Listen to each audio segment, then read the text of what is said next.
Hello everyone, चलिए हम शुरू करेंगे डिजाइन ऑफ स्टील स्ट्रक्चर का एमसीक्यू पोर्शन। तो वही क्वेश्चन आपको छाट छाट कर कराएंगे जो आपके एग्जाम में आने वाले हैं, है ना। आपके एग्जाम से रिलेवेंट जितना भी क्वेश्चन रहेगा उसी क्वेश्चन को हम आज डिस्कशन करेंगे। तो चलिए शुरू करते हैं। तो चलिए पहला क्वेश्चन है आपका कि निम्नलिखित में से कौन सा एक बोल्ट का प्रकार है। आप लोग आंसर देते रहिए। निम्नलिखित में से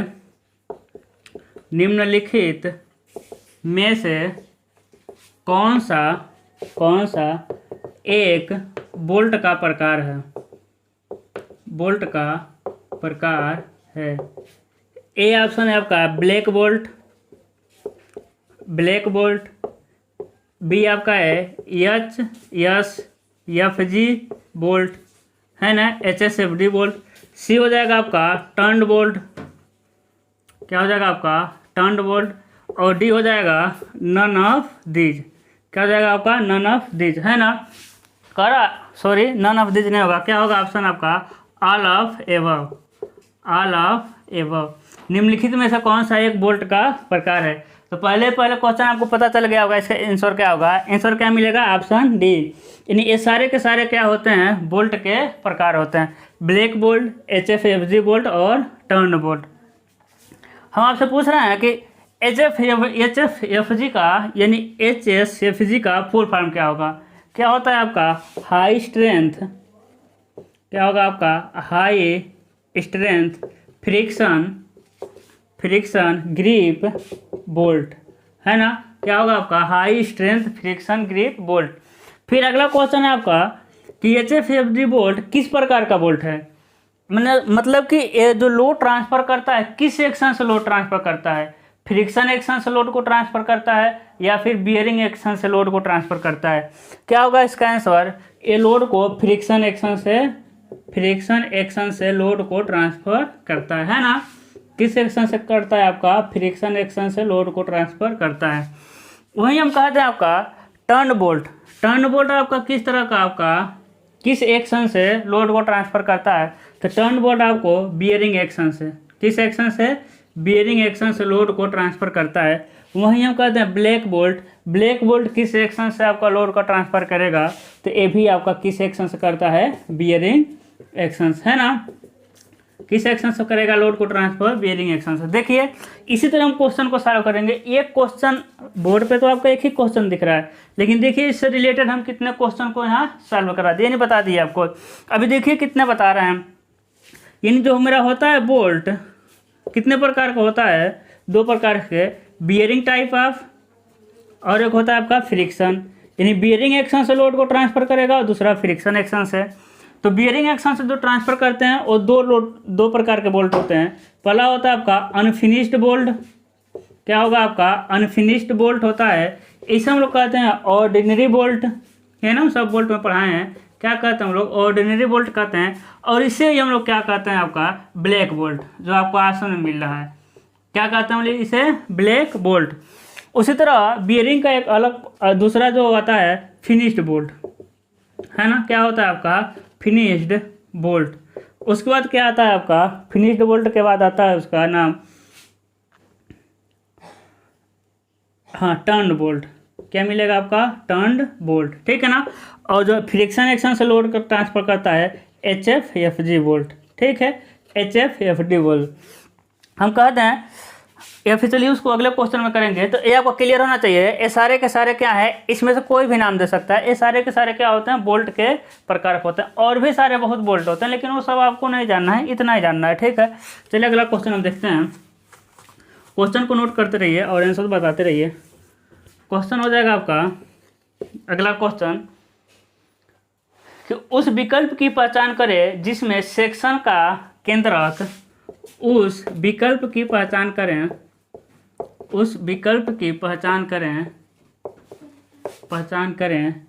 जिसमें सेक्शन का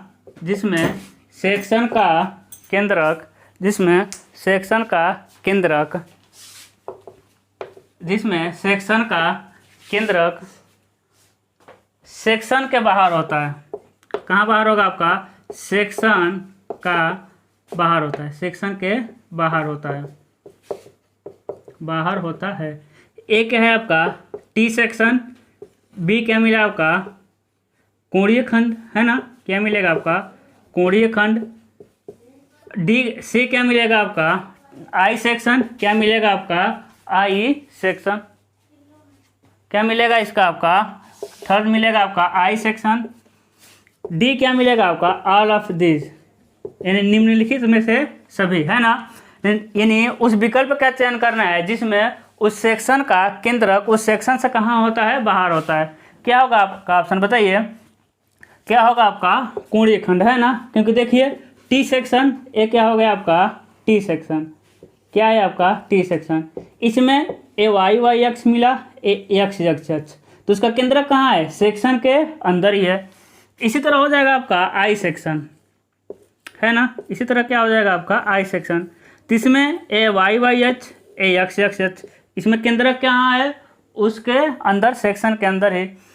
लेकिन कोणीय खंड में क्या है, देखिए ए होता है आपका कोणीय खंड, क्या होगा आपका देखिए ए होगा, हो गया वाई एक्सिस, ए हो गया आपका एक्स एक्सिस, है ना, वाई एक्सिस और एक्स एक्सिस। इसमें केंद्रक कहाँ होता है आपका सेक्शन के बाहर होता है। ऑप्शन क्या होगा थर्ड होगा, यानी कोणीय खंड, एंगल सेक्शन। कोणीय खंड कितने प्रकार के होते हैं, 3 प्रकार से, है ना, सबको पता होगा, इक्वल, अनइक्वल, इक्वल, अनइक्वल, और क्या होता है आपका बल्ब होता है, क्या होता है आपका equal, unequal, bulb. I section कितने प्रकार के होते हैं, 5 प्रकार के, है ना, जूनियर, लाइट, मीडियम, वाइड और हैवी, है ना, कितना आसान है, जूनियर, लाइट, वाइड, हैवी, और जूनियर, लाइट, मीडियम, वाइड और हैवी। उसके बाद अगला क्वेश्चन देखते हैं हम पूछते हैं आपसे कोणीय खंड कितने प्रकार के होते हैं, 3 प्रकार के, लेकिन रोल्ड स्टील सेक्शन कितने प्रकार के होते हैं आपके, 7 प्रकार के, है ना, रोल्ड स्टील सेक्शन कितने प्रकार से मिलते हैं आपके, 7 प्रकार से। अगला क्वेश्चन आपके पास है कि शाफ्ट वेल्डिंग और फील्ड वेल्डिंग के लिए आंशिक सुरक्षा गुणांक कितना होता है, शाफ्ट वेल्डिंग और फील्ड वेल्डिंग के लिए आंशिक सुरक्षा गुणांक कितना होता है। शाफ्ट वेल्डिंग और फील्ड वेल्डिंग के लिए, फील्ड वेल्डिंग के लिए, शाफ्ट वेल्डिंग और फील्ड वेल्डिंग के लिए आंशिक सुरक्षा गुणांक, आंशिक सुरक्षा गुणांक, आंशिक सुरक्षा गुणांक कितना होता है, कितना होता है ना। एक शाफ्ट में वेल्डिंग होता है और एक वेल्डिंग कहाँ होता है आपका फील्ड में होता है, उसका आंशिक सुरक्षा गुणांक कितना होता है, ये हो जाएगा आपका 1.1 और क्या है आपका 1.25। बी क्या हो जाएगा आपका 1.25 और 1.5 और क्या हो जाएगा 1.5। सी क्या हो जाएगा आपका 1.5, 1.5 और डी क्या मिलेगा 1.25, 1.25 और 1.25। क्या होगा बताइए।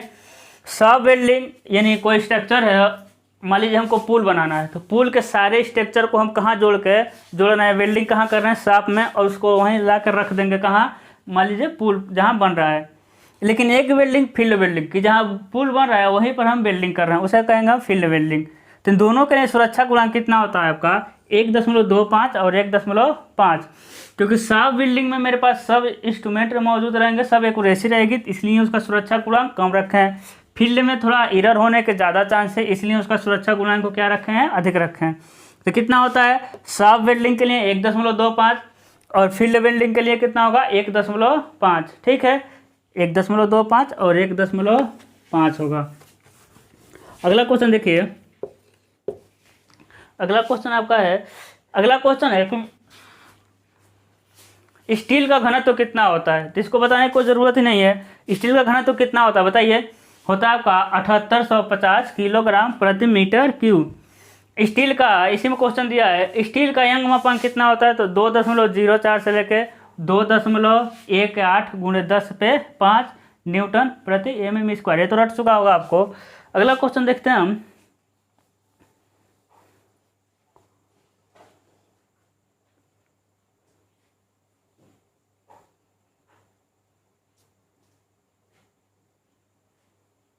कह रहा है यदि शक्ति चलित रिवेट में, क्वेश्चन आपका है, बड़ा सा क्वेश्चन है, लिख रहे हैं, न्यूमेरिकल है, और आप लोग कैलकुलेटर ले लीजिए, ठीक है। अभी नहीं लिया हो तो कैलकुलेटर साथ में ले लीजिए, क्योंकि आपको कैलकुलेट करके बताना पड़ेगा।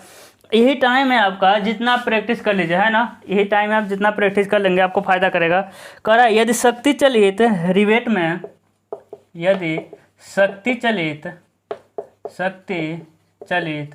रिवेट में, यदि शक्ति चलित रिवेट में बियरिंग में कार्यकारी प्रतिबल, बियरिंग प्रतिबल डायरेक्ट लिख रहे हैं थोड़ा छोटा करके, बियरिंग प्रतिबल 300 न्यूटन प्रति mm स्क्वायर है, और 12 mm मोटी प्लेटों को जोड़ने के लिए, और 12 mm मोटी प्लेटों को जोड़ने के लिए एक double riveted double cover but जोड़ प्रयोग किया गया है। एक डबल रिवेटेड डबल कवर जोड़ प्रयुक्त किया गया है, प्रयुक्त किया है ना। डबल रिवेटेड डबल जोड़ प्रयुक्त किया गया है। तो बियरिंग में रिवेट की सामर्थ्य क्या है? तो धारण में रिवेट का सामर्थ्य क्या है ना। ए ऑप्शन है आपका 84.6 किलो न्यूटन। बी क्या हो जाएगा आपका 54.6 किलो न्यूटन। सी हो जाएगा आपका 72.6 किलो न्यूटन। और डी क्या मिलेगा आपका 68.4 किलो न्यूटन। चलिए इसको लगाइए फटाक से, टाइम दे रहे हैं आपको, इसको लगाइए, आसान है, ठीक है। देखिए रिवेट का व्यास आगे लिखा होगा, क्या आपका रिवेट का व्यास है 22 mm, है ना, दिया है। रिवेट का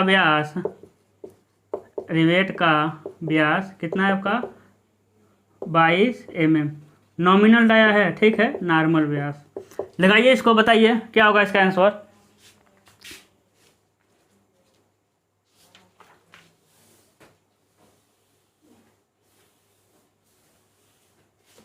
क्या होगा देखिए, हम लगा रहे हैं, ठीक है, आप लोग भी लगाते रहिए। आंसर बताइए। देखिए सबसे पहले हम देखेंगे डी कितना मिला आपका 22 है, तो 23.5 डेढ़ हम बढ़ा के ले लेंगे, कितना हो जाएगा आपका 23.5। एफ बी कितना है आपका 300 न्यूटन प्रति mm² है ना। एफ बी कितना हो जाएगा 300 न्यूटन प्रति mm²। और क्या है आपका डबल रिवेटेड दिख रहा है आपका, क्या हो जाएगा आपका डबल रिवेटेड, ठीक है, डबल रिवेटेड, है ना। अब चलिए लगाते हैं। हम जानते हैं एफ बी का फार्मूला क्या होता है, क्या होगा आपका एफ बी का फार्मूला डी टी और f b into n dash, यही होता है ना, इंटू एन डैश। क्या होगा आपका देखिएगा, समझिए क्या होगा आपका एन गुणे एन डैश। डी कितना है आपका 23.5 है ना। टी का मान कितना मिलेगा, देखिए टी क्या है आपका प्लेट की मोटाई।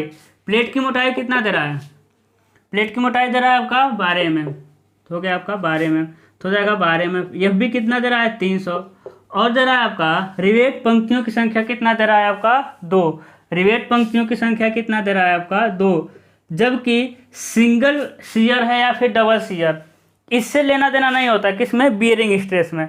यानी बियरिंग स्ट्रेंथ में सिंगल शियर या डबल शियर से लेना देना नहीं होता, तो एन डैश का कोई मतलब ही नहीं है ना। एन डैश यानी एक, कहने का मतलब है कि देखिए double riveted double cover but joint है, यानी ऊपर से भी कवर है और नीचे से भी कवर है।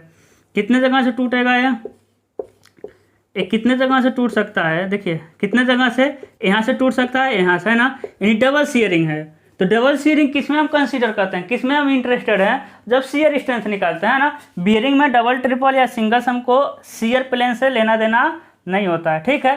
तो चलिए इसको कैलकुलेट कर दीजिए, आसान है, देखते हैं कितना रहा है 23.5 गुणे 12 गुणे 300 गुणे 2 कितना आ रहा है आपका, कुछ गलत हो रहा है क्या, double cover double riveted double cover जोड़ प्रयुक्त किया गया, ठीक है। तो क्या हो जाएगा आपका D 23.5 गुणे टी का मान 12 गुणे 300 गुणे क्या हो जाएगा आपका डबल कवर 2, यानी आ रहा है आपका 169 न्यूटन। कितना आ रहा है आपका 169 न्यूटन। नहीं मिल रहा ऑप्शन,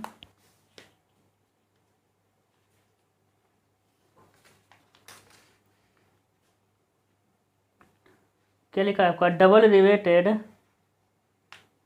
डबल कवर जॉइंट। देखिए ऑप्शन गलत है, ठीक है। क्या हो जाएगा आपका ऑप्शन गलत हो जाएगा, ठीक है, एक आंसर गलत है, ठीक है ना। आपका आंसर कितना आएगा आपका 169 किलो न्यूटन, है ना। कितना आएगा आपका 169.2 किलो न्यूटन, दिख रहा है ना। तो इतना तो आपको पता होना चाहिए, इतना आपके अंदर कॉन्फिडेंस होना चाहिए कि कौन सा गलत कर रहे हैं कौन सा सही, उतना आना चाहिए। क्या है आपका, हम निकालते हैं PT, कैसे निकालते हैं P minus D into T into FT, है ना। इसमें शेयर प्लेन से नहीं लेना देना, रिवेट की पंक्ति से भी नहीं लेना देना, क्योंकि पिच सिंगल रखते हैं। दूसरा निकालते हैं हम लोग PS, क्या होता है आपका π/4 D² into FS into N गुणे N डैश, है ना। N क्या हो गया number of rivet row, rivet पंक्तियों की संख्या, और N डैश क्या है शेयर प्लेन, कितने जगह से टूटेगा। जैसे इसमें कितने जगह टूटेगा 2 जगह से, जबकि लैप जोड़ में कितने जगह से टूट रहा था 1 में, जबकि सिंगल कवर बट जोड़ में भी कितने जगह से टूट रहा था 1 में, तो N डैश हो जाता है आपका 1।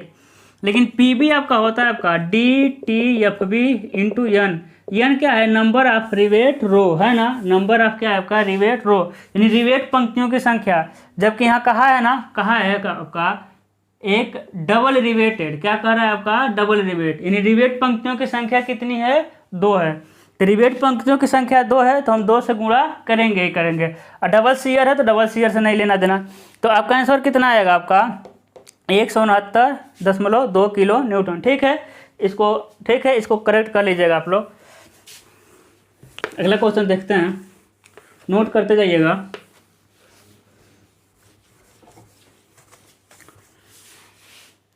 चलिए कह रहा है कि अभी अगला क्वेश्चन है कि रिवेट का व्यास कितना हो तो कितना बढ़ाते हैं, मतलब कितना mm ज़्यादा होल का व्यास रखते हैं रिवेट के व्यास से। तो सबको पता है 25 mm तक रहता है तो 1.5 mm अधिक रहते हैं, या फिर 25 mm से अधिक रहता है तो कितना mm रखते हैं 2 mm अधिक रखते हैं, ठीक है ना। तो आगे बढ़ते हैं हम। कह रहा है कि आमतौर पर रिवेट छिद्र के व्यास को रिवेट के नॉमिनल व्यास से कितना बड़ा बनाया जाता है। थोड़ा सा क्वेश्चन घुमाया है, क्वेश्चन नहीं घुमाया है, ऑप्शन घुमाया है, घुमाया नहीं है, फिर भी आप पढ़ेंगे या फिर क्वेश्चन देखेंगे तो देखे रहेंगे तो एग्जाम में आएगा तो आपको कोई दिक्कत नहीं होगा, है ना। लिखा है आमतौर पर होल का व्यास रिवेट के व्यास से रिवेट के नॉर्मल व्यास से, दिख रहा है रिवेट के नॉर्मल व्यास से कितना बढ़ाया जा सकता है ना, कितना बढ़ाया जा सकता है। ये क्या हो जाएगा आपका, ये हो जाएगा 40 mm से अधिक नॉमिनल व्यास के लिए 2.5 mm, क्या दे रहा है 40 mm से अधिक नॉमिनल व्यास के लिए 40 mm से अधिक नॉमिनल व्यास के लिए 2.5 mm, ठीक है। बी क्या दे रहा है आपका, बी दे रहा 40 mm के बराबर नॉमिनल व्यास के लिए 1.5 mm, क्या दे रहा है आपका 40 mm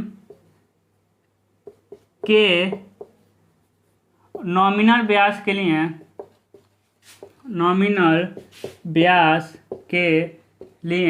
कितना हो जाएगा आपका 1.5 mm, है ना। सी क्या हो जाएगा आपका 25 mm से कम नॉमिनल व्यास के लिए 1.5 mm, 25 mm से कम नॉमिनल व्यास के लिए कितना हो जाएगा आपका 1.5 mm, ठीक है। डी क्या हो जाएगा ऑप्शन 25 mm से अधिक नॉमिनल व्यास के लिए 2.5 mm, 25 mm से अधिक नॉमिनल व्यास के लिए कितना हो जाएगा आपका 2.5 mm, है ना। कितना हो जाएगा आपका 2.5 mm। बताइए, पता होगा सबको। हम बस इसलिए क्वेश्चन को लिखें कि थोड़ा अलग तरह से देखना है कि क्वेश्चन ज़्यादा लंबा दिखे तो घबराना नहीं है, ठीक है। आपके पढ़े हुए ही क्वेश्चन आएंगे। क्या हो जाएगा ऑप्शन नंबर सी, यानी 25 mm से कम नॉमिनल व्यास के लिए कितना हो जाएगा आपका 1.5 mm, है ना। कितना हो जाएगा आपका 1.5 mm।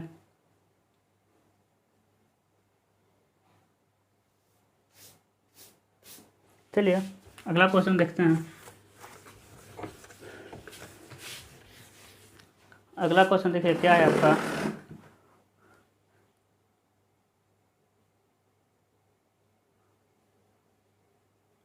कह रहा है लोड दिशा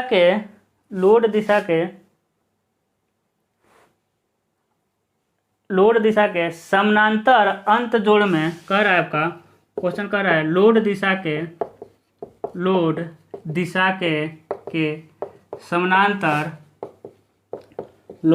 के समानांतर दिशा में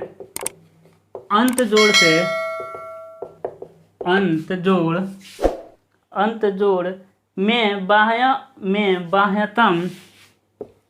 बाह्यतम यानी आउटर, क्या देगा आपका आउटर रिवेट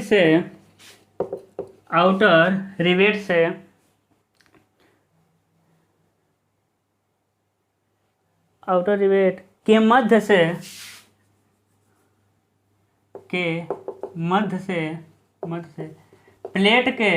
प्लेट के किनारे तक मापी गई दूरी कहलाता है।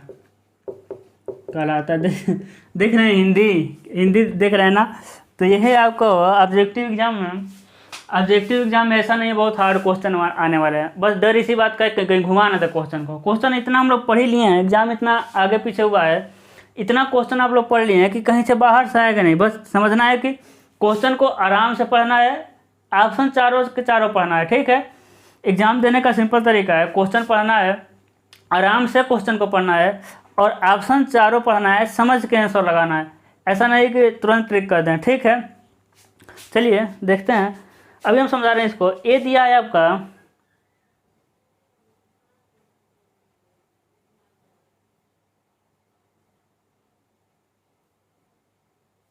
है ना, ए दिया है आपका किनारा दूरी, दूसरा है मिनिमम पिच, सी आपका है विषम पिच, डी आपका गेज दूरी। क्या ऑप्शन है आपका गेज दूरी। बताइए क्या होगा आपका। देखिए इतना तो अनुभव हो गया होगा ना, क्या होगा आपका किनारा दूरी, है ना। ये हो गया आपका प्लेट, इस पर हम क्या लगा दिए, रिवेट लगा दिए, ठीक है। क्या लगा दिए हम, रिवेट लगा दिए, ठीक है। 3 ही रहने दे रहे, गर्मी बहुत ज़्यादा है भाई, फैन ऑन करेंगे ना तो शोर करने लगा। अब ये क्या हो गया आपका, एक क्या हो गया प्लेट, इस पर क्या लगा दिए बोल्ट या फिर रिवेट। एक क्या हो गया आपका फोर्स लगा दिए, क्या हो गया आपका पी या फिर एफ, क्या लगा दिए फोर्स। अब क्या होगा, अब फोर्स के समानांतर कह रहा है ए वाला दूरी, है ना, ए यानी रिवेट के केंद्र से अब जोड़ जहाँ खत्म हो रहा है उस किनारे तक प्लेट की दूरी क्या कहलाता है आपका किनारा दूरी, है ना। क्या कहलाता है आपका किनारा दूरी, एकदम आसान है। अब देखिएगा ए वाला लाइन क्या कहलाता है भाई, बल के समानांतर रेखा जिस पे रिवेट लगे रहते हैं क्या कहलाता है आपका रिवेट लाइन। क्या होता है आपका रिवेट लाइन या फिर गेज लाइन। क्या होगा आपका रिवेट लाइन या फिर गेज लाइन। दो रिवेट लाइन के बीच की लंबवत दूरी क्या कहलाता है आपका गेज डिस्टेंस। क्या कहलाता है आपका गेज डिस्टेंस, है ना। क्या कहलाता है आपका गेज डिस्टेंस। दो रिवेट लाइन के बीच की दूरी क्या कहलाता है गेज डिस्टेंस। एक रिवेट रेखा पर स्थित दो निकटतम रिवेटों के केंद्र से केंद्र दूरी क्या कहलाता है पिच। क्या कहलाता है आपका पिच, ठीक है।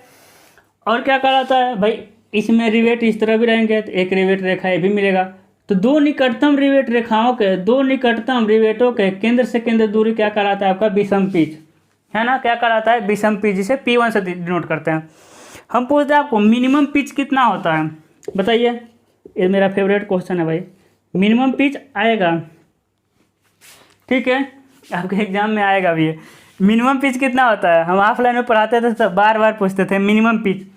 जो हमसे ऑफलाइन पढ़े वो अगला क्वेश्चन भी जानते होंगे, अगला मेरा क्वेश्चन होने वाला क्या है, मिनिमम को पिच क्या है आपका 2.5 डी, क्या है आपका 2.5 डी।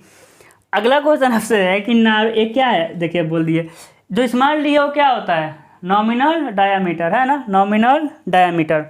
उसके बाद होता है आपका एज डिस्टेंस, किनारा दूरी भी तो होता है भाई, एज या फिर कह लीजिए एंड डिस्टेंस, है ना।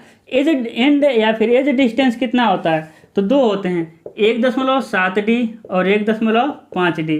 यदि हैंड कटिंग है तो 1.7 डी, और मशीन कट है, यानी मशीन कट है तो किनारा दूरी कितना होगा आपका 1.5 डी। हम पूछ रहे हैं आपको मैक्सिमम पिच कितना होता है, मैक्सिमम पिच, तो आप कहेंगे कि 32 टी या फिर 300, which ever is lesser. 32 T या फिर 300, इनमें से जो कम हो वो क्या कहलाता है आपका पिच। लेकिन यही हम कह दें जो मैक्सिमम पिच होता है वो टेंशन में कितना होता है, जो आप लोगों के इस समय है एग्जाम को लेके, क्या है भाई, टेंशन, है ना। पहली बार ऑनलाइन हो रहा है, पहली बार ऑब्जेक्टिव हो रहा है, ठीक है, क्या होगा आपका टेंशन, है ना इस समय। तो टेंशन ये तो आपके पास है, इसको तो पता होना चाहिए। तो कितना होता है भाई आपका 16 टी या फिर 200 mm, which ever is lesser, इनमें से जो कम हो। एक क्या होता है आपका 12 टी या फिर 200 mm, 20 mm लिख रहे हैं, 200 mm, which ever is lesser, इन्हीं तीनों में से जो कम हो। सिर्फ पिच बोले, मैक्सिमम पिच कितना रखेंगे मेंबर का, टेंशन कंप्रेशन न दे तो कहेंगे 32 टी और 300 mm। अगर टेंशन बोल दे तो 16 टी 200 mm, कंप्रेशन बोल दे तो 12 टी और 200 mm, जो भी कम हो। है टी क्या उसमें, टी क्या है, प्लेट की मोटाई, टी क्या है आपका प्लेट की मोटाई। फिर हम कह दें यदि प्लेट की मोटाइयाँ अलग अलग हों तब कौन सी प्लेट की मोटाई है, तो मिनिमम प्लेट की मोटाई, क्या है आपका मिनिमम प्लेट की मोटाई, ठीक है। आगे चले और भाई देखिए चैनल को सब्सक्राइब करिए, क्योंकि 42% लोग ऐसे हैं जो बिना सब्सक्राइब किए हुए देख रहे हैं। क्यों भाई, 42% लगभग समझ लीजिए आधे लोग हैं बिना चैनल को सब्सक्राइब किए हुए देख रहे हैं। तो ऐसा मत करिए, चैनल को आप प्यार से सब्सक्राइब कर दीजिए, है ना, कोई दिक्कत नहीं है। चलिए अगला क्वेश्चन देखते हैं हम। अगला क्वेश्चन है,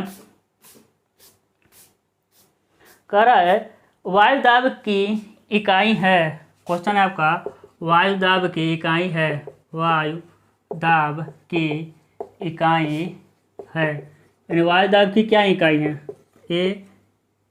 ABCD। क्वेश्चन है आपका न्यूटन प्रति मीटर स्क्वायर, न्यूटन प्रति मीटर क्यूब, किलो न्यूटन। अगला क्या है, अगला क्या हो जाएगा आपका ऑल ऑफ दिस, है ना। बताइए ऐसा ही थोड़ी है, क्या है आपका वायु दाब की इकाई क्या है। अब वायु दाब कहाँ से क्वेश्चन आ गया, अब देखिए जो लोड होता है ना, आंसर दीजिए, लोड कितने प्रकार से जो हमको पढ़ना है उसके रिस्पेक्ट में बता रहे हैं। एक होता है आपका एक्सियल लोड, है ना, जब हम चिनाई संरचनाएं पढ़ाए थे तो इसको बताए थे। एक होता है आपका इसेंट्रिक लोड, इसेंट्रिक लोड। एक होता है आपका लेटरल लोड, एक क्या होता है आपका लेटरल लोड। एक्सियल लोड यानी ये हो गया मेंबर का एक एक्सिस हो गया, मान लेते हैं कॉलम है, कॉलम पर के एक्सिस पे ही लोड लगा दिए तो ये क्या हो गया आपका एक्सियल लोड, है ना। ये हो गया कॉलम, ये हो गया आपका कॉलम, कॉलम के एक्सिस से हट के लोड लगा दिए तो क्या हो गया आपका इसेंट्रिक लोड, है ना। और कॉलम का देखिएगा, कॉलम का अक्ष और लोड ऑफ एक्शन के अक्ष के बीच की दूरी क्या कहलाता है, जिसे हम ई से डिनोट करते हैं। कॉलम का एक्सिस और लोड ऑफ एक्शन, है ना, इसके एक्सिस के बीच की दूरी क्या कहलाता है, उत्केंद्रता। इसेंट्रिसिटी कितना कहलाता है आपका उत्केंद्रता। लेकिन लोड लेटरल लोड क्या होता है, ये हो गया आपका चिमनी, है ना। तो चिमनी पे जो वायु का दाब आएगा वो क्या होता है आपका, लेटरल आता है। ऐसा तो नहीं है वायु ऊपर से आएगा, है ना, ऊपर से तो वायु आता नहीं, वो कैसा आएगा आपका, साइड से आएगा। ये क्या होता है आपका, लेटरल लोड। तो अब देखिए भाई, दाब इसमें ही लिख दिया आपका, दाब कोई भी दाब हो, दाब का मात्रक क्या होता है, न्यूटन प्रति मीटर स्क्वायर, है ना। इसी तरह आपका जो डैम होगा, डैम के पीछे पानी भर दें या फिर मिट्टी भर दें, डैम या फिर मिट्टी का भी लोड दीवार पे कैसा आएगा, लेटरल ही आएगा, है ना, पार्श्व दाब होता है। या फिर हम कहते हैं रिटेनिंग कैंटिलीवर वाल हो गया, रिटेनिंग कैंटिलीवर वाल पे भी कैसा लोड आता है, मिट्टी का यानी किसी भी ऑब्जेक्ट का लोड कैसा आएगा आपका, लेटरल आएगा। ठीक है, चलिए बताइए इस वाले पोर्शन को क्या कहते हैं और इस वाले पोर्शन को, तो जो बड़ा पोर्शन उसे हम लोग कहते हैं हील, क्या होता है आपका, हील। छोटे वाले पोर्शन को क्या कहते हैं हम लोग, टो कहते हैं। इसे हम लोग कहते हैं स्टेम। कोई दिक्कत नहीं, क्वेश्चन देगा और इसी तरह क्या देगा ये, अब यानी फिगर बना के पूछ देगा ये क्या चीज़ है, क्योंकि आपके सिलेबस में है ना ये सब चीज़ें। हम कहें कि ये समलंबाकार प्रतिधारक दीवार है, इसके जो लोड होंगे, लोड कहाँ लगेगा, किनारे से कितने दूरी पर, तो किनारे से कितने दूरी पर लगता है, यक्स बार दूरी पे। तो यक्स बार पूछेगा आपके एग्जाम में, है ना, कन्फर्म है। यक्स बार क्या होता है आपका, a square plus b square plus a b upon 3a plus b, क्या होगा आपका 3a प्लस बी। फिर पूछेगा, देखिए इसके चैप्टर में घुसे हैं हम रिटेनिंग वाले चैप्टर में ना, दाब उसी में है, तो इसीलिए हम उससे रिलेटेड कुछ क्वेश्चन करा दे रहे हैं। पूछेगा कि जो पानी का प्रेशर होता है उसका आरेख कैसा होता है, तो कैसा होता है आपका, त्रिभुजाकार, है ना, कैसा आरेख मिलता है आपका, त्रिभुजाकार मिलता है। लेकिन जो उसका टोटल लोड होता है, नेट फोर्स जो होता है, कुल दाब का बल, वो कितना होता है, नीचे से h/3 दूरी पर और ऊपर से कितना होगा 2h/3 दूरी पर, यदि दीवार की ऊंचाई कितनी है, h है तो। ठीक है ना, इतना क्लियर होना चाहिए। अब इसमें ज़्यादा फंसते नहीं है, अगला आगे बढ़ते हैं हम लोग। ठीक है ना, तो वायु दाब भाई उसमें नाम में ये दाब का मात्रक बल बटा क्षेत्रफल, न्यूटन प्रति मीटर स्क्वायर। ठीक है, आगे बढ़ें। कह रहा है स्टील कैसा मटेरियल है, क्वेश्चन आपका, स्टील कैसा मटेरियल है, स्टील कैसा मटेरियल है। पहला आपका इलास्टिक, दूसरा है आपका प्लास्टिक, सी है आपका इलास्टोप्लास्टिक और ब्रिटल, क्या है आपका इलास्टोप्लास्टिक, और क्या हो जाएगा, डी हो जाएगा आपका ब्रिटल, क्या हो जाएगा आपका ब्रिटल। बताइए, ये तो पता ही होगा भाई, स्टील एक कैसा मटेरियल है आपका, इलास्टिक मटेरियल, है ना, कैसा है आपका, प्रत्यास्थ मटेरियल है। अब इलास्टिक मतलब समझिएगा, ये हो गया प्रतिबल, सॉरी ये हो गया विकृति, ये हो गया प्रतिबल। लोड लगाए तो क्या हो गया, बेंड हुआ, लोड हटाए तो क्या हुआ, वो अपने आप वापस अवस्था में आ गया। यानी ये लोडिंग कंडीशन था, ये अनलोडिंग कंडीशन है। ये कौन सा कंडीशन है भाई, लोडिंग, ये कौन सा है, अनलोडिंग। यानी लोड हटाने के बाद ये क्या आ जाता है, अपने पुराने अवस्था में आ जाता है, उसे हम लोग कहते हैं इलास्टिक मटेरियल। प्लास्टिक क्या होता है भाई, लोड लगाए, ये क्या हो गया आपका लोडिंग, लेकिन अनलोडिंग में क्या होगा, पूरा वापस नहीं आ पाता है। ठीक है, अनलोडिंग में क्या हो गया, पूरा वापस नहीं आ पाता है, ये हो जाएगा आपका अनलोडिंग। अनलोडिंग में क्या होगा, कुछ ना कुछ उसमें डिफॉर्मेशन रहेगा, उसे कहेंगे अनलोडिंग। ब्रिटल क्या होता है समझिए, ब्रिटल होता है कि भाई ये मुड़ा ही नहीं गया, इलास्टिक पॉइंट के बाद मुड़ा ही नहीं, इसी टूट गया, क्या हो गया आपका, यहीं टूट गया। जैसे कि समझिएगा, हम इसका डिटेल फिगर बना रहे हैं आपका, ये हो गया आपका माइल्ड स्टील का स्ट्रेस स्ट्रेन डायग्राम, क्या हो जाएगा आपका stress strain diagram of mild steel, है ना। अब एक बात सोचें कि भाई जब भी हम स्ट्रेस स्ट्रेन डायग्राम बनाते हैं तो फिर माइल्ड स्टील का ही क्यों बनाते हैं। मेरे पास हाई कार्बन स्टील भी है, मेरे पास एल्युमिनियम भी है, मेरे पास कॉपर भी है, लेकिन हम क्या बनाते हैं हमेशा माइल्ड स्टील का। बताइए, हम माइल्ड स्टील का ही स्ट्रेस स्ट्रेन डायग्राम इसलिए बनाते हैं कि इसके स्ट्रेस स्ट्रेन डायग्राम में सारे के सारे पॉइंट हमको इजीली मिल जाते हैं। सारे के सारे पॉइंट इन द सेंस क्या मतलब है, आपका हो जाएंगे सब। देखिए इसे हम लोग कहेंगे लिमिट ऑफ प्रोपोर्शनलिटी, है ना, समानुपाती सीमा। ये क्या हो गया आपका इलास्टिक लिमिट, है ना, क्या हो गया आपका इलास्टिक लिमिट। जबकि ऊपर क्या मिलता है, एक ऊपर मिलता है अपर यील्ड लिमिट, नीचे मिलेगा लोअर यील्ड लिमिट। एक क्या मिलेगा आपका, एक यहाँ मिल जाएगा, यहाँ मिलेगा आपका फ्रैक्चर पॉइंट, है ना, एक क्या मिलेगा आपका फ्रैक्चर पॉइंट। इतने के जोन को कहते हैं हम लोग प्लास्टिक जोन, और यहाँ से लेके यहाँ कहते हैं हम लोग स्ट्रेन हार्डनिंग जोन, है ना, क्या होगा आपका स्ट्रेन हार्डनिंग जोन। तो ये सारे के सारे पॉइंट किस में मिल जाते हैं आपके माइल्ड स्टील में मिल जाते हैं। इसीलिए हम किसका स्ट्रेन डायग्राम बनाते हैं हमेशा माइल्ड स्टील का, ठीक है ना। हम आपसे पूछ रहे हैं स्टील कितने प्रकार से आप पढ़े हैं, स्टील कितने प्रकार से आप पढ़े हैं, तो बताइए। पढ़े होंगे आपका mild steel, medium carbon steel, और क्या पढ़े होंगे आप हाई कार्बन स्टील, पढ़े हैं। Mild steel, medium carbon steel और हाई कार्बन स्टील। तो बताइए कि सारे में इन तीनों में स्टील का, इन तीनों में कार्बन का कितना मात्रा होता है, बताइए। इन तीनों में कार्बन का कितना मात्रा होता है, बताइए, कमेंट करिए फटाक से।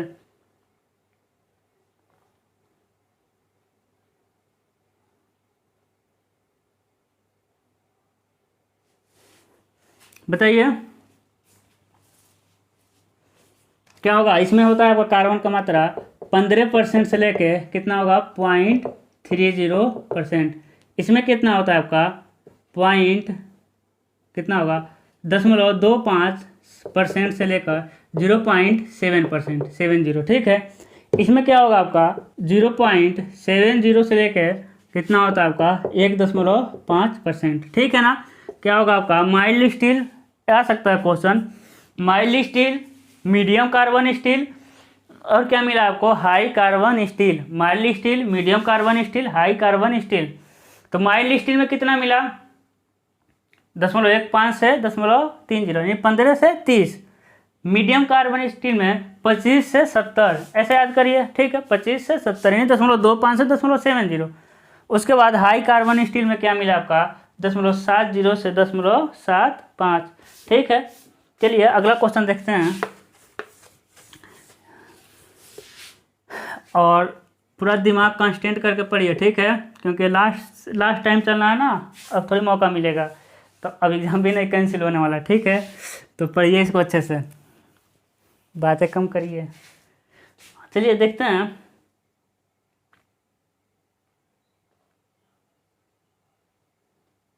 कह रहा है कि वायु भार गणना में K1 को किस रूप में प्रदर्शित किया जाता है। वायु भार गणना में K1 को किस रूप में प्रदर्शित किया जाता है,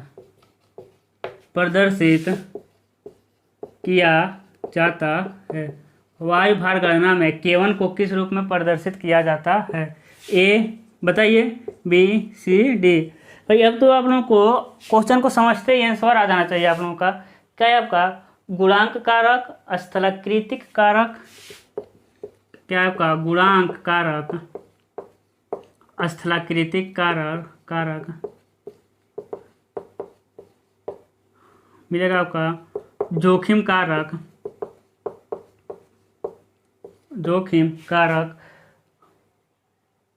आपका दाब कारक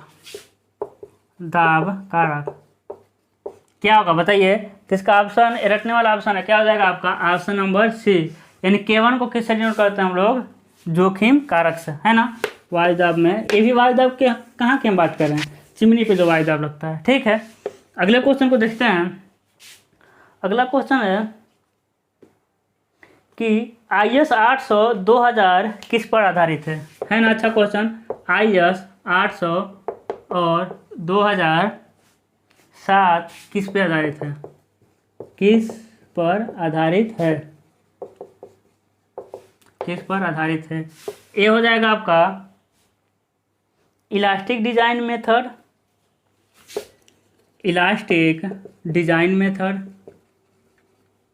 बी हो जाएगा आपका ultimate load method, ultimate load method. ठीक क्या आ जाएगा आपका वर्किंग स्ट्रेस मेथड। और डी क्या हो जाएगा आपका लिमिट स्टेट मेथड। क्या होगा बताइए, सबको पता है ना क्या आ जाएगा आपका लिमिट स्टेट मेथड, है ना। IS 800 2007 क्या है आपका लिमिट स्टेट मेथड, है ना। चलिए बताइए वर्किंग स्ट्रेस मेथड का IS कितना है, IS 800 कितना है वर्किंग स्ट्रेस मेथड का, कमेंट करिए फटाक से। IS 800 के लिए वर्किंग स्ट्रेस मेथड कितना है बताइए। अगला क्वेश्चन है एक ट्रस IS से 100 गुणे 75 गुणे 8 mm का बना है। एक ट्रस IS से 100 गुणे 75 गुणे 8 mm का बना है। 100 गुणे 75 गुणे 8 mm का बना है ना। कह रहा है जो रिवेट जोड़ द्वारा घसेट प्लेट से जुड़ा है। जो रिवेट जोड़ द्वारा घसेट प्लेट से जुड़ा है ना। किस प्लेट से जुड़ा है भाई, घसेट प्लेट से। रिवेट जोड़ के डिजाइन में रिवेट का व्यास बताइए। कह रहा है कि रिवेट व्यास बताइए, रिवेट व्यास बताइए। अगेन इंपॉर्टेंट क्वेश्चन है ना, मोस्ट इंपॉर्टेंट क्वेश्चन है, स्टार लगा लीजिएगा। एकदम एक क्वेश्चन नहीं आएगा लेकिन रिवेट व्यास से रिलेटेड एक क्वेश्चन आ सकता है। बताइए क्या होगा, आप लोग पढ़े होंगे। आप सुन तो दें पहले, कुछ लोग तुक्का भी लगाते हैं ना, उनके लिए आसान हो जाएगा। ABCD बोल देंगे। हो आपका 14.5 18 mm 19.5 14.5 18 19.5 और क्या हो जाएगा आपका 20 mm। बताइए फटाक से क्या हो जाएगा आपका रिवेट का व्यास। तो अनविन फार्मूला आप लोग पढ़े होंगे ना, अनविन फार्मूला क्या होता है भाई 6.05 अंडर रूट प्लेट की मोटाई। किस प्लेट की, थिनर प्लेट की, यानी पतली प्लेट की मोटाई। और पतली प्लेट मोटी प्लेट इसमें देखना ही नहीं है भाई, इसमें तो एक ही प्लेट की मोटाई दिया है। किस प्लेट की मोटाई देखिए, अनइक्वल एंगल है ना। एक कितना हो जाएगा आपका 100, एक कितना हो जाएगा आपका 75 और इसकी मोटाई कितनी मिलेगी 8 mm। इसकी मोटाई कितनी मिलेगी भाई 8 mm मिलेगा। तो मोटाई कितना मिला 8 mm, तो क्या लेंगे हम 8 mm, है ना। यही अगर यदि घसेट प्लेट की मोटाई दे दिया होता, घसेट प्लेट की मोटाई, तब देख कंपेयर करते कि किसकी मोटाई कम है। तो कितना हो जाएगा आपका 6.05 अंडर रूट 8 mm। करो भाई कैलकुलेट, अंडर रूट गुणे 6.05 कितना आ रहा है आपका, आ रहा है 17.11 mm। कितना आ रहा है आपका 17.1 mm। तो भाई मेरा लोड उसका व्यास कितना आ रहा है 17.1 mm। तो 17 mm का थोड़ी लेंगे हम, 17 mm का तो रिवेट ही नहीं आता है। और रिवेट आने की बात छोड़िए, जब डिजाइन किए हैं तो रिवेट का व्यास आ रहा है 17.1 mm। और यदि आप 17 लेकर डिजाइन कर देंगे तो आपका स्ट्रक्चर कमज़ोर हो जाएगा, क्योंकि स्ट्रक्चर को लोड को ले रहा था 17.1 mm का व्यास, जबकि यहाँ आ रहा है आपका 17 mm। तो हम ले लेंगे कितना 18 mm, है ना। तो कितना हो जाएगा आपका 18 mm हो जाएगा। लेकिन क्वेश्चन में क्या कह रहा था, क्वेश्चन हम पूरा नहीं लिखे हैं, कह रहे कि डिजाइन के लिए रिवेट व्यास बताइए। किसके लिए रिवेट व्यास बताइए, डिजाइन के लिए रिवेट व्यास बताइए। यही सब क्वेश्चन को ध्यान रखना है, क्वेश्चन को समझना है। क्वेश्चन कह रहा था कि डिजाइन के लिए रिवेट व्यास बताइए। तो भाई ये तो नॉमिनल डाया है ना, नॉमिनल डाया पे हम डिजाइन थोड़ी करते हैं, हम डिजाइन किस पे करते हैं ग्रॉस डायमीटर पे, है ना। तो जोड़ देंगे कितना 18 + 1.5 mm, इन हो जाएगा आपका 19.5। ऑप्शन मिल रहा कितना हो जाएगा आपका, ऑप्शन नंबर C सही हो जाएगा, है ना। डिजाइन के लिए हमको रिवेट व्यास में हमको 1.5 mm जोड़ना पड़ेगा। ठीक है, आगे बढ़ें, लाइक करते रहिए सेशन को। अगला क्वेश्चन कह रहा है कि यम 8.8 वोल्ट की पराभव प्रतिबल ज्ञात है। अगेन मोस्ट इम्पॉर्टेंट क्वेश्चन, है ना। अभी जस्ट 1-2 दिन पहले हम जो वोल्ट का सेशन लिए थे उसमें बताए थे, इम्पॉर्टेंट क्वेश्चन है आपका। कि 8.8 वोल्ट की पराभव प्रतिबल क्या है। क्वेश्चन आपका 8.8 वोल्ट का पराभव प्रतिबल क्या है ना। ए बी सी डी क्या है बताइए। 640, 64, 800, 880, 80, 640, 64, 800, 880 है ना, 880 ये। हाँ ठीक है, बताइए फटाक से। न्यूटन प्रति mm स्क्वायर, न्यूटन प्रति mm स्क्वायर, न्यूटन प्रति mm स्क्वायर, न्यूटन प्रति mm स्क्वायर। तो क्या हो जाएगा आपका, क्या हो जाएगा बताइए। जब हम वोल्ट पढ़ा रहे थे हम कहे थे आपको प्रॉपर्टी क्लास होता है ना, प्रॉपर्टी क्लास।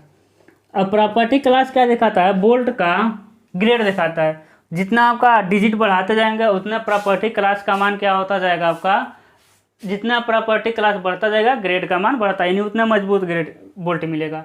है आपका 8.8।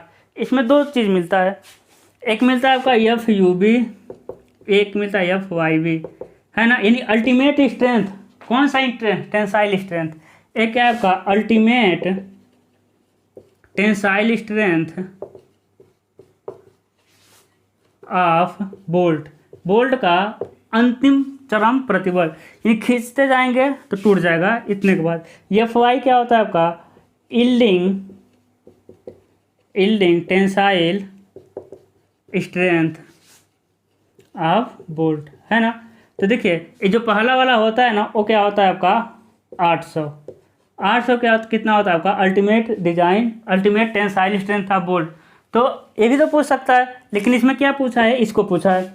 तो कुछ नहीं करते हैं, दूसरा वाला 0.8 लिखते हैं और पहले वाले का गुणा कर देते हैं 800 का। तो कितना हो जाएगा भाई 6400 और 1 0 बाद क्या लगा देंगे दशमलव, यानी 640 न्यूटन प्रति mm स्क्वायर। यानी ऑप्शन क्या हो जाएगा, ए सही हो जाएगा। समझ में आया, समझ में आया वाला क्वेश्चन है। कितना हो जाएगा आपका 640 न्यूटन प्रति mm स्क्वायर। कहने का मतलब है समझिएगा, यानी एक बोल्ट है आपके पास, जो लोग बोल्ट वाला वीडियो नहीं देखे भाई उसके लिए, एक बोल्ट है, इस पर टेंसाइल लोड लगा रहे हैं, लगा दीजिए कोई दिक्कत नहीं है। जब लोड लगाते लगाते गए कहाँ 640 तक, कोई दिक्कत नहीं है, 640 तक बेंड हुआ, लोड हटाए वो अपने अवस्था में आ गया, है ना, क्योंकि यील्डिंग है वो अपने अवस्था में आ गया। लेकिन 640 के बाद अब लोड बढ़ाएंगे और फिर लोड बढ़ाने के बाद जब लोड को हटाएंगे तो अपने पुरानी अवस्था में नहीं आएगा, कुछ न कुछ उसमें क्या मिलेगा आपका डिफॉर्मेशन मिलेगा, है ना। कुछ न कुछ क्या मिलेगा उसमें, एक डिफॉर्मेशन मिलेगा। तो क्या डिफॉर्मेशन रह जाएगा। लेकिन और लोड बढ़ाएंगे 650, 70, 800, जैसे 800 बढ़ाएंगे ठीक है, 800 से थोड़ा भी अधिक बढ़ाएंगे तो एक क्या हो जाएगा आपका फेल कर जाएगा 800 से थोड़ा भी, क्योंकि ये अल्टीमेट स्ट्रेंथ है ना, अल्टीमेट टेंसाइल स्ट्रेंथ कितना है 800, क्या हो जाएगा 800 के बाद फेल हो जाएगा। बोल्ट किस में फेल होता है, टेंसाइल में।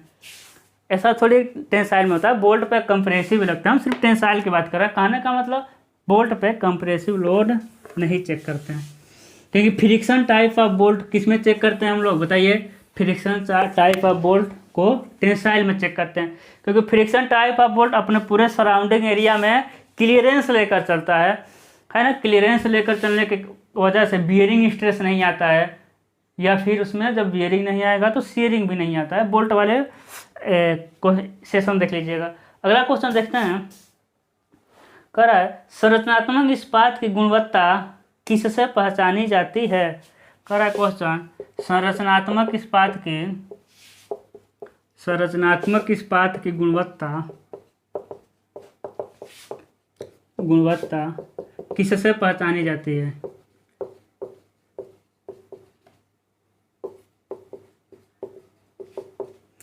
ए बी सी और डी, क्या हो जाएगा आपका ए बी सी डी। ए आपका पराभव प्रतिबल, चरम प्रतिबल, प्रूफ प्रतिबल, पराभव प्रतिबल, चरम प्रतिबल, प्रूफ प्रतिबल।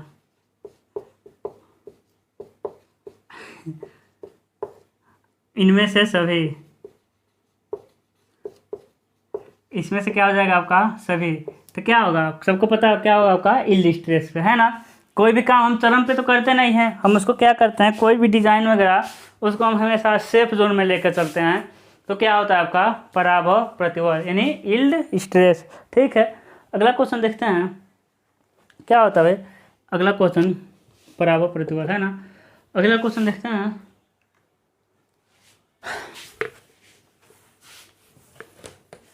चलिए क्वेश्चन है, रिवेट कनेक्शन में किनारे से रिवेट की न्यूनतम दूरी, रिवेट कनेक्शन में किनारे से रिवेट कनेक्शन में किनारे से रिवेट की न्यूनतम दूरी, रिवेट की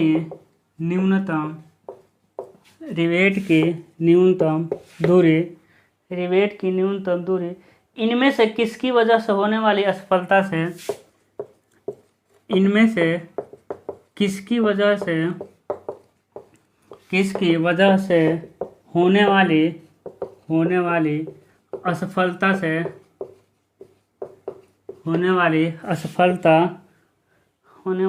से बचने की दृष्टि से रखते हैं, बचने की दृष्टि से रखते हैं। ठीक है, ABCD है ना। शियरिंग, बियरिंग और टियरिंग ऑफ प्लेट। क्या आपका shearing of rivet, bearing of rivet, shearing of rivet, bearing of rivet, shearing of plate,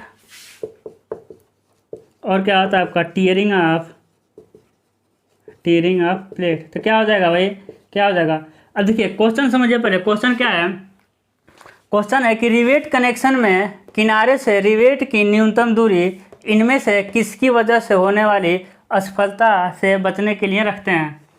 यानी कह रहा है ना, जो प्लेट है ना, प्लेट इधर क्या लगा दिए, फोर्स लगा दिए, तो यहाँ क्या रखेंगे, रिवेट एकदम किनारे रख देंगे तो क्या हो जाएगा, फेल हो जाएगा। प्लेट एकदम किनारे रख देंगे तो क्या हो जाएगा, फेल हो जाएगा। तो कह रहा है किस फेलियर की वजह से बचने के लिए थोड़ा सा न्यूनतम दूरी बनाकर हम रखते हैं, है ना। किस फेलियर से बचने के लिए क्या हो जाएगा, देखिए शियर में तो रिवेट फेल होते हैं, प्लेट तो फेल होगा नहीं। फिर क्या होगा आपका बियरिंग ऑफ रिवेट फेल हो रहा है। यहाँ हो रहा है शियरिंग ऑफ प्लेट, तो शियरिंग ऑफ प्लेट तो यहाँ होगा नहीं, तो क्या हो जाएगा आपका टियरिंग ऑफ प्लेट, क्योंकि यहाँ शियर मतलब दो अलग अलग तरह का फोर्स लगेंगे तब शियरिंग होगा, है ना। तो यहाँ क्या हो जाएंगे आपका टियरिंग ऑफ प्लेट। टियरिंग मतलब क्या होगा, यहाँ से ना ये क्या हो जाएगा, जब लोड पड़ेगा तो यहाँ से फेल कर जाएगा। ठीक है, ऐसा लेके, है ना, जैसे बीच से हम इसको लेके ऐसा कर दें, खींच दें तो टूट जाएगा, उसी तरह से हो जाएगा आपका फेल। उसे हम कहते हैं टियरिंग ऑफ प्लेट। सिंपल समझिए, सिंपल सा आप याद रखने का तरीका, टियरिंग ऑफ प्लेट का मतलब प्लेट का फट जाना, यानी टेंसाइल फेल्योर ऑफ प्लेट का तनन में फेल हो जाना, यानी प्लेट का जब दूसरे इस तरह से क्रैकिंग होता है उसे हम लोग कहते हैं टियरिंग ऑफ प्लेट। तो हो जाएगा आपका ऑप्शन नंबर डी हो जाएगा सही। ठीक है, कितना कुछ टाइम हुआ जी, कितना क्लास चल चुका देख लें थोड़ा। अभी तो 1 घंटा भी नहीं हुआ, होने वाला है मतलब। अगला क्वेश्चन देखिए,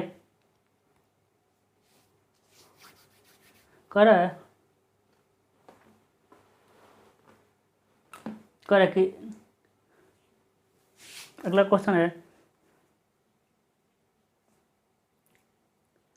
कि IS कोड 800 के अनुसार निम्नलिखित में से किसे, क्वेश्चन है IS कोड 800 के अनुसार, IS कोड 800 के अनुसार निम्नलिखित में से किसे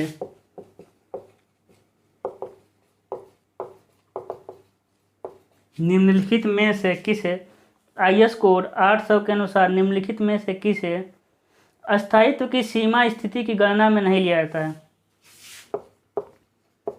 अस्थायित्व के सीमा स्थिति की गणना में नहीं लिया जाता है,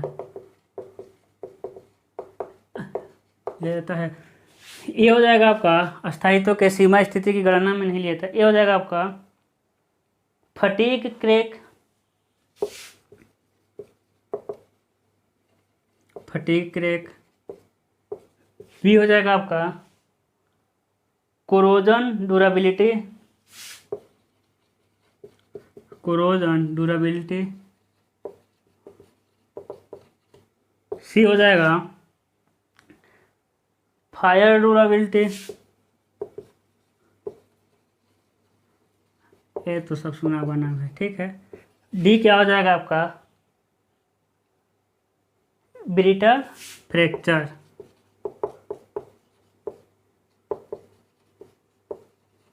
तो क्या हो जाएगा ऑप्शन बताइए, क्या होगा इसमें? फटीग में नहीं गणना में लेते हैं कि क्रोजन में, फायर को या फिर ब्रिटल को। आंसर क्या होगा आपका ब्रिटल, क्योंकि हम पहले से ही ब्रिटल नहीं यूज करते हैं कोई भी मेंबर, है ना, तो उसको चेक करने की जरूरत ही नहीं, गणना में नहीं लेते हैं। अगला क्वेश्चन देखिए, क्योंकि स्टील तो मेरा भाई कौन सा मेंबर है आपका, इलास्टिक है ना। अगला क्वेश्चन है बोल्ट जोड़ में पिच किससे कम नहीं होनी चाहिए।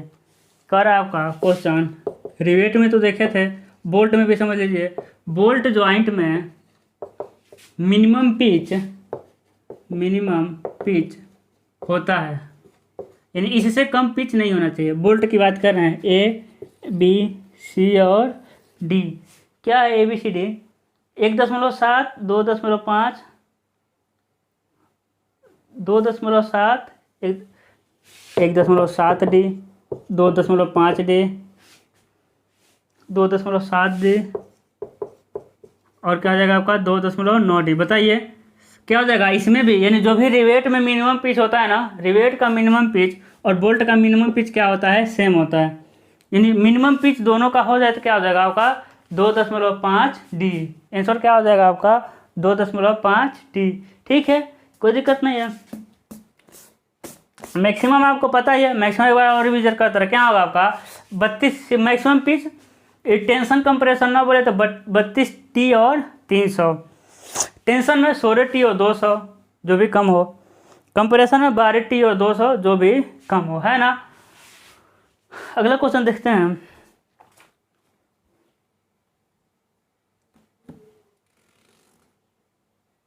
कह रहा है ज्वाइंट के प्लेन के समानांतर, क्वेश्चन समझते हैं। क्वेश्चन है आपका ज्वाइंट के प्लेन के समानांतर, ज्वाइंट के प्लेन के समानांतर एक आघूर्ण से संबंधित ब्रैकेट कनेक्शन पर, क्या कर रहा है आपका समानांतर एक आघूर्ण से संबंधित, एक आघूर्ण से संबंधित, एक आघूर्ण से संबंधित ब्रैकेट कनेक्शन पर, ब्रैकेट कनेक्शन पर, ब्रैकेट कनेक्शन पर, ब्रैकेट कनेक्शन पर 240 किलो न्यूटन का फैक्टर्ड उत्केंद्रीय बल कार्यरत है। 240 किलो न्यूटन का फैक्टर्ड उत्केंद्रीय बल कार्यरत है, फैक्टर्ड उत्केंद्रीय बल कार्यरत है। यह मानते हुए कि बोल्ट की संख्या 8 है, कह रहा है यह मानते हुए कि बोल्ट की संख्या 8 है, यह मानते हुए कि बोल्ट की संख्या 8 है, प्रत्येक बोल्ट पर आने वाले अपरूपण बल ज्ञात करिए। कह रहा है प्रत्येक बोल्ट पर आने वाले अपरूपण बल ज्ञात कीजिए। प्रत्येक बोल्ट पे आने वाले अपरूपण बल ज्ञात करिए। ए बी सी और क्या हो जाएगा आपका डी, है ना, ए बी सी डी। कितना आपका 24 kilo Newton, 15 kilo Newton, 48 kilo Newton. 24 kilo Newton, 15 kilo Newton, 48 kilo Newton, और क्या है आपका 30 किलो न्यूटन। अब देखिएगा, हम क्वेश्चन आपको अब रिवेट क्या है, इसको रिवेट कनेक्शन हम जोड़ कर देख रहे हैं। क्या बताया था आपको, number of rivet is equal to बल अपान रिवेट मान, है ना। तो बल तो दिया है, बल कितना दिया है देख लेते हैं, 240 किलो न्यूटन का क्या दिया हुआ है आपका, बल दिया है 240 किलो न्यूटन का। लेकिन रिवेट वैल्यू क्या होता है, रिवेट वैल्यू पीएस और पीबी में से जो कम है, तो पीबी तो दिया ही नहीं, यानी कर्तन धारण सामर्थ्य तो दिया नहीं, क्या दिया है आपका कर्तन सामर्थ्य। तो कर्तन सामर्थ्य दिया है, सॉरी कर्तन सामर्थ्य आपका पूछ रहा है, यानी पीएस का मान ले रहे हैं, पूछ रहा है। जबकि रिवेटो बोल्ट की संख्या कितना दिया है, 8 दिया है ना। आसान याद रहेगा, लग जाएगा। पीएस इजकल टू क्या हो जाएगा आपका 240 गुणे 1000 न्यूटन में चेंज करना है 8, कितना रहा है 240 किलो न्यूटन ही, तो कितना हो जाएगा आपका 240, ये तो आसान है जी, वैसे ही कर जाएगा, आदत हो गया कैलकुलेटर का। कितना हो जाएगा आपका 30 किलो न्यूटन, है ना। ऑप्शन देखिए मिलेगा, हाँ ऑप्शन नंबर डी, क्या मिल जाएगा आपका 30 किलो न्यूटन। ठीक है, आगे चलें।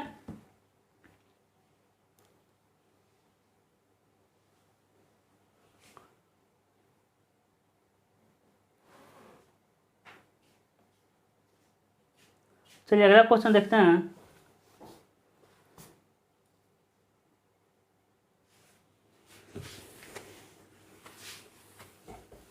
क्वेश्चन थोड़ा छांटना पड़ा है ना आप लोगों के लिए अच्छे अच्छे।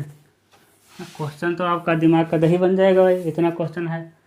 क्वेश्चन है आपका,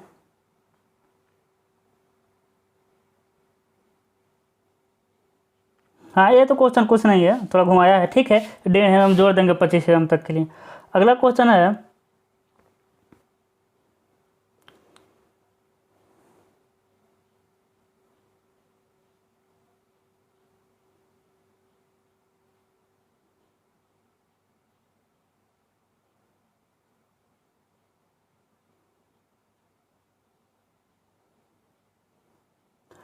कह रहा है HFFG का पूरा नाम क्या है।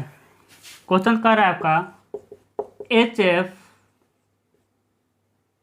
HFG का पूरा नाम क्या है। अभी हम शुरू में बताए ना कि पूछ सकता है भाई, फुल नाम पूछ सकता है, पूरा नाम क्या है। इसको हम ऑप्शन नहीं दे रहे हैं, लिख के बताइए फटाक से बताइए। HFG का फुल फॉर्म बताइए, हम नहीं लिख रहे हैं, ऑप्शन नहीं दे रहे हैं, बताइए फटाक से।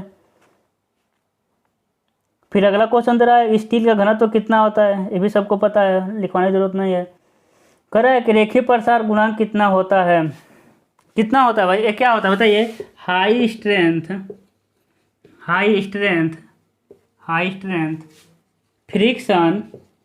फ्रिक्शन ग्रिप, है ना। हाई स्ट्रेंथ फ्रिक्शन ग्रिप होता है। एक तरह सा कौन सा बोल्ट होता है, ग्रिप बोल्ट, है ना, ये बोल्ट होता है एक तरह सा। कौन सा आपका नाम में ही लिखा है, फ्रिक्शन बोल्ट होता है ना। कौन सा बोल्ट होता है, फ्रिक्शन बोल्ट। हम कहते हैं कि जो HFFG होता है मैक्सिमम क्लियरेंस कितना रखते हैं बताइए। हम थियरी वाले पोर्शन में बताए थे मैक्सिमम क्लियरेंस कितना रखते हैं। इन द सेंस मतलब क्या है कि ये हो गया आपका होल का व्यास, इसके बीच में आ गया आपका बोल्ट का व्यास, तो इन दोनों के बीच की जो दूरी है मैक्सिमम कितना हो सकती है, कितना होती है, मिनिमम भी जान लीजिए। मैक्सिमम क्लियरेंस यानी सिर्फ क्लियरेंस की बात करें तो 0.15 mm से लेके 0.50 mm तक, है ना, देखना है आधा mm तक रख रहा है क्लियरेंस, ठीक है। तो क्या है आपका HFFG का। अब अगला क्वेश्चन दिया है रेखीय प्रसार गुणांक कितना होता है स्टील का, ये ना फिजिकल प्रॉपर्टी है ना। तो रेखीय प्रसार गुणांक कितना होता है बताइए, स्टील का रेखीय प्रसार गुणांक कितना होता है।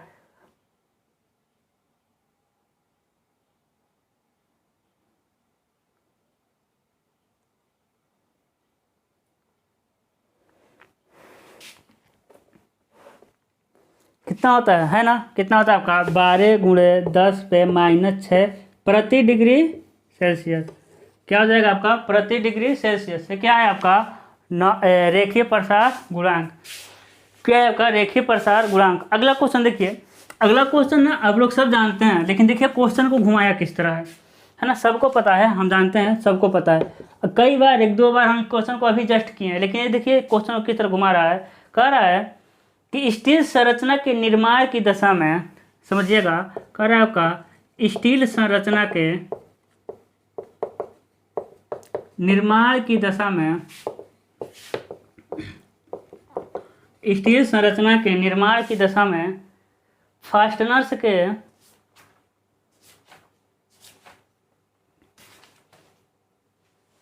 निर्माण की दशा में फास्टनर्स के बीच की दूरी, फास्टनर्स के बीच की दूरी, फास्टनर्स के बीच की दूरी, बीच की दूरी कहाँ गया, फास्टनर्स के नॉमिनल व्यास के, फास्टनर्स के नॉमिनल व्यास के, नॉमिनल व्यास के कितने गुना से कम नहीं होना चाहिए, नहीं सॉरी, नॉमिनल के व्यास के यम गुना से कम नहीं होनी चाहिए। देख रहे हैं क्या लिख रहा है, यम गुना से कम नहीं होनी चाहिए।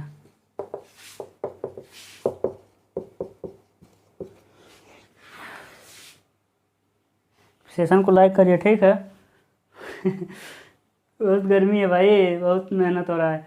कह रहा है हाँ, यम गुना से कम नहीं होना चाहिए। जहाँ यम क्या है, जहाँ यम क्या है बताइए, हम ऑप्शन नहीं दे रहे हैं, बताइए। ए ऑप्शन, बी, सी और डी, बताइए यम क्या है। 1.5, 2.5, 3, 3.5 है ना। अब आपको समझ आ गया होगा ये पूछ क्या रहा है। ये पूछ रहा है आपका मिनिमम पिच, यानी जो होते हैं, जो बोट लगे रहते हैं या फिर रिवेट लगे रहते हैं, इसे क्या कहते हैं, स्टील फास्टनर्स कहते हैं। अब हमको हिंदी नहीं पता है, लेकिन इसका हिंदी भी होता है, छोटे छोटे जो नट बोल्ट वगैरह वगैरह रहता है उसे हम फास्टनर्स कहते हैं। या पर रेलवे में टर्म सुनने को मिला होगा, है ना। तो स्टील फास्टनर के बीच की मिनिमम दूरी कितना होता है, जो मिनिमम पिच होता है, यानी होता है उसका 2.5 डी, नॉमिनल व्यास का यम गुना। यम गुना क्या होता है, 2.5, है ना। अगला क्वेश्चन कह रहा है कि आईएस कोड के अनुसार, क्वेश्चन क्या है आपका, आईएस कोड के अनुसार, आईएस कोड के अनुसार, आईएस कोड के अनुसार कहाँ गया, रिवेट सेक्शन के दोनों किनारों पर, अनुसार रिवेट सेक्शन के दोनों किनारों पर, रिवेट सेक्शन के दोनों किनारों पर, दोनों किनारों पर, रिवेट सेक्शन के दोनों किनारों पर न्यूनतम कितने रिवेट, आईएस कोड का अनुसार रिवेट सेक्शन के दोनों किनारों पर न्यूनतम कितने रिवेट प्रयोग किए जाते हैं, न्यूनतम कितने रिवेट प्रयोग किया जाता है ना। कह रहा है कि मिनिमम कम से कम कितना रिवेट हम लोग प्रयोग करते हैं, ए, बी, सी और डी, 1, 2, 3 और 4। ए वेरी सिंपल क्वेश्चन है, कम से कम हम 2 रिवेट लगाते ही लगाते हैं। अगर डिजाइन में मेरा 1 रिवेट आता है या फिर 1 से कम आता है, आधा रिवेट, ठीक है, तभी हम कितना, कम से कम 1 आ जाएगा, 1.5 आ जाएगा, तो हम कम से कम कितना रिवेट लगाएंगे, 2 रिवेट, है ना। कम से कम कितना रिवेट लगाते हैं हम लोग, 2 रिवेट लगाते हैं।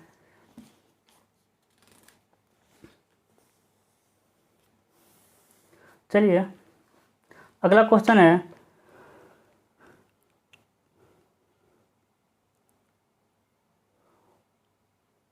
कह रहा है कि एक पिन कनेक्शन, या फिर ये तो आसान क्वेश्चन है, टेम्परेरी है परमानेंट है, पिन क्या होता है आपका, टेम्परेरी होते हैं, है ना, निकल सकते हैं।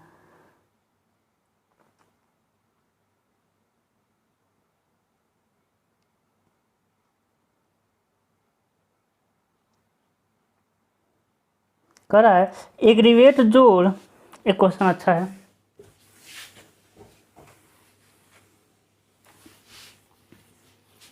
क्वेश्चन देखिए। कह रहा है कि एक रिवेट किए हुए जोड़ की क्षमता इस अनुपात से परिभाषित होती है। एक रिवेट जोड़ की क्षमता, या फिर इसे हम लोग दक्षता भी बोलते हैं, इफिशियंसी, है ना,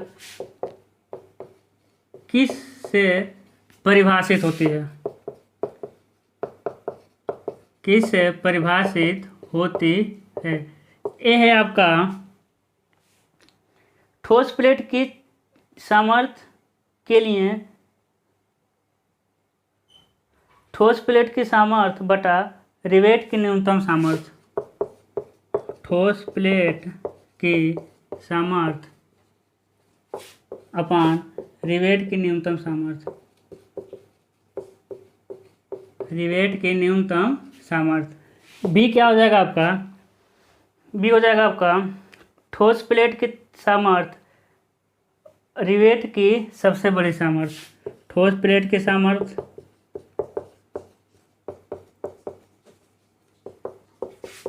रिवेट जोड़ की अधिकतम सामर्थ्य। ये तो वैसे ही गलत हो गया। सी क्या मिला आपका? रिवेट जोड़ की सबसे बड़ी सामर्थ्य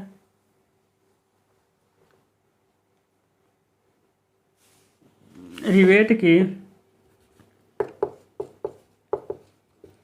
की सबसे बड़ी सामर्थ्य, है ना। डी क्या हो जाएगा आपका? जोड़ का सामर्थ्य अपान ठोस प्लेट का सामर्थ्य।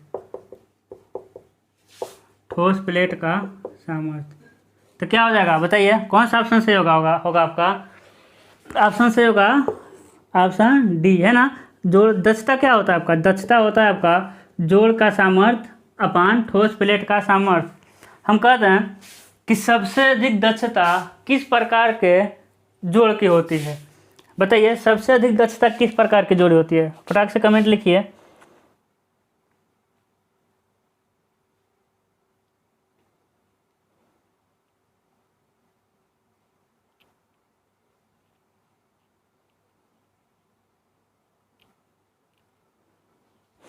क्या होती है बताइए? डायमंड रिवेटिंग की, है ना। किसकी होती है आपकी? Diamond riveting. डायमंड रिवेटिंग किस में प्रयोग करते हैं? हमेशा बट ज्वाइंट में, है ना। यह कैसे होता है? देखिए ऐसा ही होता है, आपको तो पता ही होगा। ए मिरर इमेज बनाता है, किनारों पर घटते घटते लास्ट में कितना बचता है आपका? एक, है ना। एक क्या हो जाएगा आपका? Diamond riveting. ठीक है।